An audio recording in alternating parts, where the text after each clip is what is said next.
Bonjour, donc nous allons aborder maintenant le volet 6 du cycle des conférences de la FCU sur la réforme de la formation professionnelle. Et donc aujourd'hui, ça va être ce qui change en matière de circuit financier. C'est assez complexe, on va essayer d'aborder le sujet en 9 points. Les structures, d'abord repérer quelles sont les structures en place que le projet de loi prévoit, le principe, quel est le principe. Et on va regarder donc les structures les unes après les autres pour voir qui fait quoi. Donc première structure qu'on examinera, c'est France Compétences, la Caisse des dépôts et consignations, les opérateurs de compétences, qui sont la nouvelle domination des organismes paritaires collecteurs agréés, les commissions paritaires interprofessionnelles régionales, les CEPIR, l'État, les régions et enfin une synthèse. Alors comme pour la diapo, le volet numéro 5 plutôt je vais dire, on va aborder ce volet aujourd'hui-ci sur le projet de loi tel qu'il était adopté par l'Assemblée nationale le 19 juin 2018, puisque comme pour le volet 5, tout a été changé par rapport au projet de loi du Conseil des ministres du mois d'avril, donc ce n'était pas la peine de vous présenter quelque chose de complètement dépassé. On a voulu vous présenter l'actualité. Pour la même raison, vous n'aurez pas de diaporama complet en appui de cette conférence, parce que là aussi, ça reviendrait à vous écrire tout un livre, donc on verra ça lors d'une formation que la FCU organisera sûrement à la rentrée. Donc on aborde le premier point, les structures. Quelles sont les structures ? Les structures, vous aviez à ce jour les OPCA, l'OCTA, les OPACIF, l'État, les régions. C'était les grosses financeurs. C'est autour de ces 4 structures que les circuits financiers s'organisaient. Désormais, les circuits financiers vont s'organiser autour des URSSAF, de France Compétences, de la Caisse des dépôts et consignations, des opérateurs de compétences, des commissions paritaires régionales interprofessionnelles, de l'État et des régions. Quand j'évoque cela, ça m'oblige à revenir sur la remarque préliminaire qui s'impose maintenant, qui est de dire que les circuits financiers vont aborder que les contributions obligatoires, les 3 nouvelles contributions, c'est-à-dire la contribution unique à la formation professionnelle et à l'apprentissage, la contribution supplémentaire à l'apprentissage et la contribution relative au CPF des CDD. Donc il faut réviser le volet 5 avant d'aller au volet 6. On va pouvoir poursuivre maintenant qu'on est à peu près clair. On va aborder le principe. Quel est le principe que nous pose le projet de loi du 19 juin 2018 ? Désormais, c'est les URSSAF qui recouvreront les 3 nouvelles contributions mises en place par le projet de loi. À l'exception d'une seule contribution, du moins d'une partie d'une contribution, le solde de la taxe d'apprentissage de 13% qu'on a évoqué lors du webinaire numéro 5. Première structure qu'on va analyser, c'est la plus importante, celle sur laquelle tout le monde a l'attention focalisée, c'est France Compétences. Alors France Compétences a beaucoup changé quand même depuis le projet de loi du Conseil des ministres. Désormais, c'est une institution nationale, publique, dotée de la personnalité morale et de l'autonomie financière. Ça veut donc dire qu'elle n'a pas de structure juridique clairement définie. En soi, c'est une institution nationale. Elle a 12 missions, donc ces missions se sont enrichies entre le Conseil des ministres et la discussion à l'Assemblée nationale. Elle s'est enrichie de beaucoup de missions, et notamment de beaucoup de missions en matière financière qu'on va aborder juste après. On va continuer de l'analyse quand même. Désormais, elle va être dotée d'un conseil d'administration. On ne nous parle pas de conseil d'administration d'ailleurs, mais c'en est un, de 15 membres répartis en 5 collèges. J'attire tout de suite votre attention que ce point-là est en train d'évoluer, que peut-être ce ne sera pas 15 membres, mais peut-être plus. On va voir. Et puis elle peut recevoir des ressources diverses. La liste est impressionnante dans le projet de loi et on va regarder comment elle fonctionne. Un point à noter quand même, cette institution nationale publique devra passer avec l'État une convention triennale d'objectifs et de performance. Alors, quelles sont les ressources que va recevoir France Compétences ? On va regarder, nous, les ressources, les principales, bien sûr. Elle va recevoir donc la contribution unique à la formation et à l'apprentissage, elle va recevoir la CSA, mais qu'est-ce qu'elle va en faire ? Elle va verser ses fonds au titre des péréquations. 2 types de péréquations sont mises en place dans le projet de loi. La péréquation, ce qu'on appelle interbranche, qui sera versée aux opérateurs de compétences pour l'apprentissage et pour les contrats de professionnalisation, au moins pour l'alternance. Elle devra aussi verser des fonds aux régions, cette fois-ci, pour la péréquation territoriale. Cette péréquation territoriale aux régions ira essentiellement à l'apprentissage. Deuxième mission qu'elle a en matière financière, c'est de répartir et verser des fonds aux opérateurs de compétences, à la Caisse des dépôts et consignations et à l'État. Aux opérateurs de compétences pour financer ce qu'ils doivent financer, on verra tout à l'heure, à la Caisse des dépôts et consignations pour financer le compte personnel de formation et à l'État pour financer la formation des demandeurs d'emploi. Un point nouveau dans ce projet de loi du 19 juin 2018, elle devra verser des fonds aussi à ces fameuses commissions paritaires interprofessionnelles régionales qui ont émergé au cours de la discussion à l'Assemblée nationale. Et puis on lui demande aussi d'organiser et de financer directement le Conseil en évolution professionnelle. Donc 4 missions de base en matière financière: verser des fonds au titre de la péréquation, verser et répartir des fonds aux opérateurs de compétences, à la Caisse des dépôts et à l'État, verser des fonds au CEPIR, c'est mis à côté, et puis organiser et financer le Conseil en évolution professionnelle. La Caisse des dépôts et consignations, sa mission en matière financière, c'est de financer le CPF. Et à cet effet, on l'habilite à recevoir des fonds de France Compétences pour financer ce compte personnel de formation. Mais deuxième chose très intéressante, on l'habilite aussi dans le projet de loi à recevoir des ressources supplémentaires que les employeurs pourront lui verser au titre des abondements du CPF. On ne sait pas du tout comment cela va marcher. On sait simplement qu'elle peut recevoir ces ressources supplémentaires, mais on ne sait rien des mécanismes qui vont s'opérer entre les employeurs et la CDC pour faire ces circuits financiers.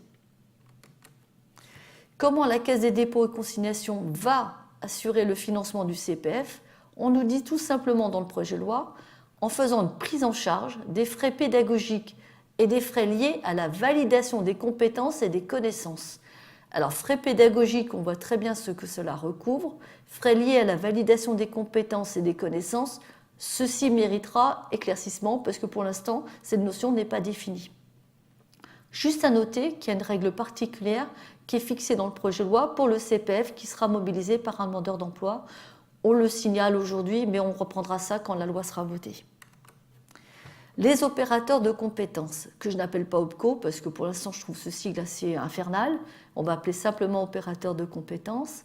Quelles sont leurs missions en matière de financement? Ça sera financer les contrats d'apprentissage, financer les contrats de professionnalisation, et on va poser les termes qui sont dans la loi. On nous dit financer ces contrats selon les niveaux de prise en charge fixés par les branches. On va aborder ce sujet plus loin parce que vous allez voir que l'expression n'est pas si claire dans d'autres dispositions du projet de loi. Deuxième mission qu'ils doivent faire au titre de ça, de façon complémentaire, on leur demande de financer les contrats d'apprentissage et de professionnalisation et les reconversions, promotions par alternance, mais ceci au titre de la péréquation interbranche. Donc on voit qu'il y a 2 missions de financement, soit par les fonds qu'ils recevront directement de France Compétences, et puis soit au titre des fonds qu'ils vont recevoir de France Compétences, mais là dans l'enveloppe qui s'appellera péréquation interbranche. La péréquation interbranche ne servira pas à tout. Elle servira qu'à l'apprentissage, qu'à la professionnalisation et qu'à la reconversion ou promotion par alternance. Les opérateurs de compétences vont aussi devoir financer l'aide au développement des compétences dans les entreprises de moins de 50 et puis devront financer aussi les frais pédagogiques, et on trouve la même expression que tout à l'heure, et les frais liés à la validation des compétences et des connaissances du CPF, projet de transition professionnelle. On ne sait pas comment cela va marcher non plus, mais on attendra le vote de la loi, peut-être ceci sera précisé. Alors on va revenir sur un point qui alerte beaucoup de gens, qui les inquiète beaucoup, c'est le financement du contrat d'apprentissage et du financement du contrat de professionnalisation sous la forme d'une prise en charge, et notamment de savoir comment ça va fonctionner. Déjà, premièrement, il y a une chose un petit peu surprenante dans le projet de loi, c'est que de temps en temps, on a l'impression que cette règle va fonctionner pour les 2 contrats, contrat d'apprentissage et contrat de professionnalisation, puis à d'autres moments, on ne parle que du contrat d'apprentissage. Donc là, on va raisonner comme si on ne parlait que du contrat d'apprentissage, bien que ce ne soit pas si net dans le projet de loi. 5 règles pour le niveau de la prise en charge du contrat d'apprentissage. On va reprendre les choses posément parce que c'est peut-être là que je vais commencer à vous perdre. Donc je vous ai mis là, dans cette diapositive, 5 règles qui figurent dans le projet de loi et on va voir à quel point ce n'est pas très clair. Première chose que nous dit le projet de loi, le niveau de prise en charge devra être fixé par les branches, mais les branches peuvent le moduler en fonction de critères et selon un certain montant. Mais on ne nous en dit pas plus. Quels seront ces critères et quel sera ce montant? On nous renvoie un décret. Donc en fait, c'est un niveau qui est extrêmement souple puisqu'il peut être modulé avec des choses qu'on ne sait pas comment ça fonctionne. Ou du moins, ce ne s'est pas défini. Si on va dans le carré d'après, on nous dit que ce niveau est déterminé pour le contrat d'apprentissage en fonction du domaine d'activité du diplôme et du titre préparé, pas toujours par les branches. Alors déjà, une expression qui est un peu surprenante, c'est que veut dire le mot en fonction du domaine d'activité du diplôme. On connaît du secteur d'activité, de la spécialité du diplôme, mais le domaine d'activité du diplôme laisse perplexe. Deuxième chose qui laisse perplexe, c'est qu'une branche peut très bien partager avec d'autres branches un même diplôme, notamment pour toutes les formations transversales ou les formations tertiaires. Donc comment va s'opérer le fonctionnement des branches pour déterminer ce niveau de prise en charge, on ne le sait pas. Autre point qu'il faut regarder, troisième cartouche, on nous dit que ce niveau de prise en charge devra prendre en compte, pour le contrat d'apprentissage, les recommandations de France Compétences. Donc les branches ont un pouvoir, mais c'est un pouvoir quand même qui doit s'inscrire dans un cadre plus général et on retrouve France Compétences avec son pouvoir très grand qui est de fixer des recommandations. Et c'est des recommandations très importantes puisque la dernière cartouche nous dit que si les branches ne tiennent pas compte des recommandations, de la convergence de niveau que va donner France Compétences, eh bien, ça sera un niveau qui sera déterminé par décret. Donc en fait, ce ne sera pas les branches qui auront le dernier mot, ça sera le décret. On nous dit dans cette dernière cartouche en noir, là, la dernière qui est sur la droite, que ce décret peut aussi fixer le niveau de prise en charge et quand les opérateurs de compétences n'auront pas réussi à déterminer le niveau. Et là, il y a une question qu'on se pose, mais en fait, c'est qui fixe le niveau? C'est les branches qui l'imposent à leur opérateur de compétences? Ou est-ce que c'est l'opérateur de compétences qui doit fixer le niveau sans se soucier des branches? Là, la rédaction est très ambiguë, on ne sait plus très bien qui fait quoi. Et la dernière cartouche est quand même assez impressionnante, c'est qu'on s'aperçoit dans le projet de loi du 19 juin 2018 que les centres de formation d'apprentis devront transmettre à France Compétences directement tous les éléments qui se rapportent à la détermination de leurs coûts. Donc en fait, on se dit, mais si les CFA transmettent leurs coûts à France Compétences, quel est le pouvoir réel des branches et des opérateurs de compétences, puisque France Compétences aura tous les éléments pour déterminer le niveau de convergence. Juste pour vous dire que ce point-là, qui est très important, eh bien en fait, je comprends pourquoi on est tous dans l'inquiétude, puisqu'on ne sait pas comment ça va fonctionner. Si on poursuit sur le rôle des opérateurs de compétences, qu'est-ce qu'on s'aperçoit aussi dans le projet de loi? Qu'il y a beaucoup d'articles, je vous ai fait un tri là, il devra aussi financer au titre de la contribution unique à la formation professionnelle et à l'apprentissage, les dépenses d'investissement visant à financer les équipements nécessaires à la réalisation des formations. Ceci ne vise que normalement les centres de formation d'apprentis. Comment ceci va s'opérer? On ne sait pas. Sur quelle enveloppe, quel montant? On ne sait pas. On prévoit aussi, ce qui est très nouveau, qu'il pourra financer les frais annexes au contrat d'apprentissage et au contrat de professionnalisation, ce qui n'était pas le cas pour le contrat de professionnalisation, puisqu'on avait un taux qui visait l'ensemble, la rémunération, les frais pédagogiques et ce qu'on appelle les THR. Je vous ai mis juste pour souci d'exhaustivité, mais il y a plein d'autres points, qu'ils pourront financer, et ça m'intéresse parce que c'est très nouveau, les coûts de diagnostic et d'accompagnement des entreprises de moins de 50 salariés en vue de la mise en œuvre d'actions de formation. Alors, toutes ces prises en charge, on nous les pose en postulat, donc on a une liste complète, mais on ne sait pas du tout comment va s'opérer cette prise en charge. Est-ce qu'il y aura des priorités? Est-ce qu'il y aura des critères? Est-ce qu'il y aura des règles à respecter, des conditions de prise en charge? On ne sait pas du tout comment cela va fonctionner. Les fameuses commissions paritaires interprofessionnelles régionales, qui n'existaient pas dans le projet de loi initial, qui est une innovation de l'Assemblée nationale et qu'on retrouve donc dans le projet de loi du 19 juin 2018. À quoi vont-elles servir? Elles vont devoir financer le compte personnel de formation qui remplace le congé annuel de formation qui s'appelle projet de transition professionnelle. Comment ces CEPIR vont financer ce fameux CPF? Eh bien, sous la forme d'un remboursement à l'employeur de la rémunération qu'ils devront maintenir, que ces employeurs devront maintenir à leurs salariés, puisque ce CPF, projet de transition professionnelle, ne peut s'exercer que pendant le temps de travail. On leur dit, à un moment donné aussi, on dit que CCPIR devra financer l'accompagnement et l'action objet du projet, mais on ne nous dit pas du tout sous quelle forme. On ne sait pas du tout comment va s'opérer cet accompagnement et comment va s'opérer le financement de cette action. À noter un point, c'est qu'on prévoit une période de transition, parce que ces CPIR n'existent pas. Elles vont être mises en place à compter du 1er janvier 2019.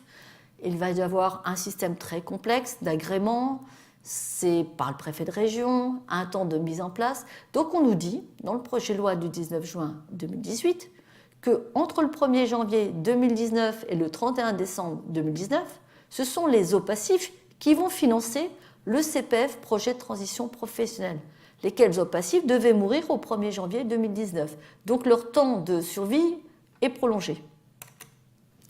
L'État. L'État conserve la mission de financer la formation des demandeurs d'emploi et ce financement ne change pas, ça sera toujours sous la forme d'agrément de formation. Les régions.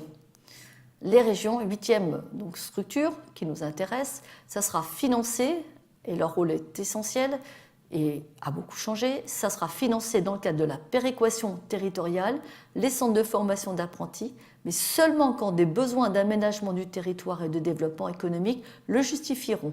Ils ne pourront pas le faire s'il n'y a pas besoin d'aménagement du territoire et de développement économique, ce qui nous laisse rêveuses sur l'expression. Quelle sera la forme de ce financement?